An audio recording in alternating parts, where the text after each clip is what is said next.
दोस्तों, किसी ज़माने में एक गरीब आदमी था। एक दिन वह राजा के पास गया और बोला, महाराज, मैं आपसे कर्ज मांगने आया हूँ। कृपया कर आप मुझे 5,000 रुपये दे दें। मैं 5 वर्ष के अंदर आपके रुपए वापस कर दूंगा। राजा ने उसकी बात पर विश्वास कर उसे 5,000 रुपये दे दिए। 5 वर्ष बीत जाने के बाद भी जब उस व्यक्ति ने राजा के 5,000 रुपये नहीं लौटाए, तब राजा को मजबूरन उसके घर जाना पड़ा। लेकिन वहाँ वह व्यक्ति नहीं मिला। जब भी राजा वहाँ जाता, बहाना बनाकर उसे वापस भेज दिया जाता। एक दिन फिर राजा उस व्यक्ति के घर गया। वहाँ और कोई तो नहीं दिखा। एक छोटी लड़की बैठी थी। राजा ने उसी से पूछा, तुम्हारे पिताजी कहाँ है? लड़की बोली, पिताजी स्वर्ग का पानी रोकने गए हैं। राजा ने फिर पूछा, तुम्हारा भाई कहाँ है? लड़की बोली, बिना झगड़े के झगड़ा करने गए हैं। राजा की समझ में एक भी बात नहीं आ रही थी, इसलिए वह फिर पूछता है, तुम्हारी माँ कहाँ है? लड़की बोली, माँ 1 से 2 करने गई है। राजा उसके इन उलुल जुलुल जवाब से खींच गया। वह गुस्से में पूछता है, और तुम यहाँ बैठी क्या कर रही हो? लड़की हंसकर बोली, मैं घर बैठी संसार देख रही हूँ।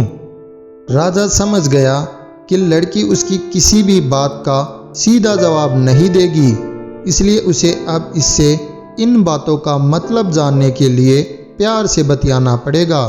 राजा ने चेहरे पर प्यार से मुस्कान लाकर पूछा, बेटी, तुमने जो अभी अभी मेरे सवालों के जवाब दिए, उनका मतलब क्या है?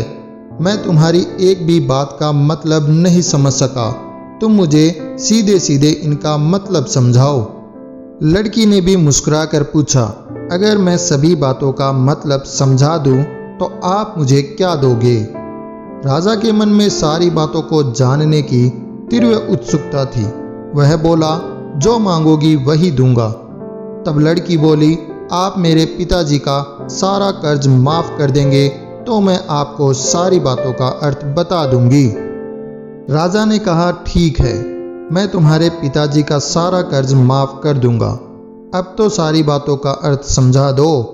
लड़की बोली, महाराज, आज मैं आपको सारी बातों का अर्थ नहीं समझा सकती।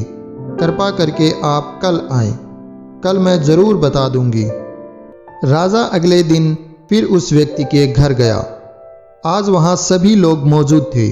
वह आदमी, उसकी पत्नी, बेटा और उसकी बेटी भी। राजा को देखते ही लड़की पूछी, महाराज, आपको अपना वचन याद है ना? राजा बोला, हाँ, मुझे याद है।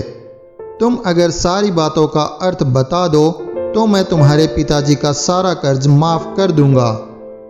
लड़की बोली, सबसे पहले मैंने यह कहा था कि पिताजी स्वर्ग का पानी रोकने गए हैं। इसका मतलब यह था कि वर्षा हो रही थी और हमारे घर की छत से पानी टपक रहा था। पिताजी पानी रोकने के लिए छत को छा रहे थे। यानी वर्षा का पानी आसमान से ही गिरता है, और हम लोग तो यही मानते हैं कि आसमान में ही स्वर्ग है। बस पहली बात का अर्थ यही है।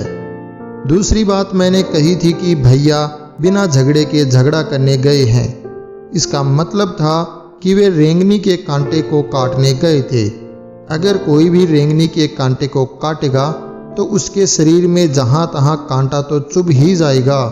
यानी झगड़ा नहीं करने पर भी झगड़ा होगा और शरीर पर खरोंचे आएगी। राजा उसकी बातों से सहमत हो गया। वह मन ही मन उसकी चतुराई की प्रशंसा करने लगा। उसने उत्सुकता के साथ पूछा, और तीसरी और चौथी बात का मतलब क्या था बेटी? लड़की बोली, महाराज, तीसरी बात मैंने कही थी कि माँ 1 के 2 करने गई है।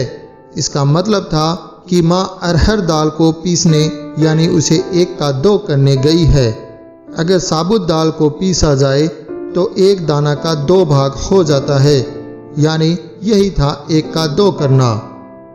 रही चौथी बात, तो उस समय मैं भात बना रही थी और उसमें से 1 चावल निकाल कर देख रही थी कि भात पूरी तरह पका है कि नहीं। इसका मतलब है कि मैं 1 चावल देखकर ही जान जाती कि पूरा चावल पका है कि नहीं, अर्थात चावल के संसार को मैं घर बैठी देख रही थी। यह कहकर लड़की चुप हो गई। राजा सारी बातों का अर्थ जान चुका था। उसे लड़की की बुद्धिमानी भरी बातों ने आश्चर्य में डाल दिया था। फिर राजा ने कहा, बेटी तुम तो बहुत चतुर हो, पर एक बात समझ में नहीं आई कि यह सारी बातें तो तुम मुझे कल भी बता सकती थी, फिर तुमने मुझे आज क्यों बुलाया है? लड़की हंसकर बोली, महाराज घर में कल कोई भी नहीं था। अगर मैं इनको बताती कि आपने कर्ज माफ कर दिया है तो ये मेरी बात का विश्वास ही नहीं करते। आज स्वयं आपके मुंह से सुनकर कि आपने कर्ज माफ कर दिया है, जहां इन्हें इसका विश्वास हो जाएगा वहीं खुशी भी होगी। राजा लड़की की बात सुनकर बहुत ही प्रसन्न हुआ। उसने अपने गले से मोतियों की माला निकालकर उसे देते हुए कहा, बेटी यह लो अपनी चतुराई का पुरस्कार। तुम्हारे पिताजी का कर्ज तो मैं माफ कर ही चुका हूँ। अब तुम्हें या तुम्हारे घर वालों को मुझसे बहाना बनाना नहीं पड़ेगा। अब तुम लोग निश्चिंत होकर रहो।